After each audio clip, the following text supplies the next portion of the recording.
So now we are discussing about the origin of the energy bands in the crystalline solids and the classification of solids which is based on the energy bands. Now today we are discussing about chemical bonds, intrinsic and extrinsic semiconductors, Fermi energy level, intrinsic carrier concentration and density of the charge carriers. So these are the bonds in the semiconductors. So a bond means it has four sharing electrons for the semiconductors. Basing upon the shared electrons, we say it as a valency. If it has only one electron, this is called monovalency. Two electrons, divalency. Three electrons, trivalency. Four electrons, tetravalency. Now, semiconductors has four electrons sharing in outermost shells. That's why semiconductors belongs to tetravalent. So, each semiconductor element which is surrounded by four electrons all sides. It is shared. Sharing means this is a covalent bonding in a crystalline structures. So both these materials are tetravalent. They are germanium and silicon. So in our present lesson, we learn the most important semiconductors as like germanium and silicon. Now electronic configuration for germanium, because germanium has 32 electrons. We are not considering in this lesson total electrons. We are considering only the valency. The valency means outermost shell electrons. So here tetravalency, 4 electrons, and in germanium here also this is said to be the 4 electrons. Now, this is the core of germanium crystals, the covalent bonds in germanium. If you consider each and every atom, it has 4 electrons sharing at each side. There is no ending for this.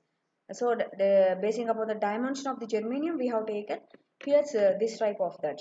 Now, let us see the free electron. This is the free electron. It is not involved in the bonding. So, this is the momentum of the hole in the germanium. So, when the electron escapes from the bond, so empty space left behind the valence, behind inside the valence band, that is called as the hole. Hole means it is absence of electron in the valence bands. Now types of semiconductors. We are already familiar about semiconductors in lower classes. There are two types of semiconductors, intrinsic and extrinsic semiconductors. Differences between intrinsic and extrinsic semiconductors. First one is intrinsic semiconductor, pure semiconductor. Later extrinsic semiconductor, that is impurities are added to the semiconductors. Now intrinsic semiconductors. A semiconductor in which electrons and holes they are created by the thermal excitation. Thermal excitation means supplying heat energy to get excited the electrons. So they are either pure or the intrinsic semiconductors.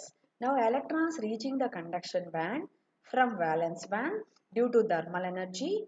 Okay, electrons reach the conduction band due to thermal energy. So they have vacancies. That vacancies in the valence band is called hole. So before formation of the hole, that place is electron.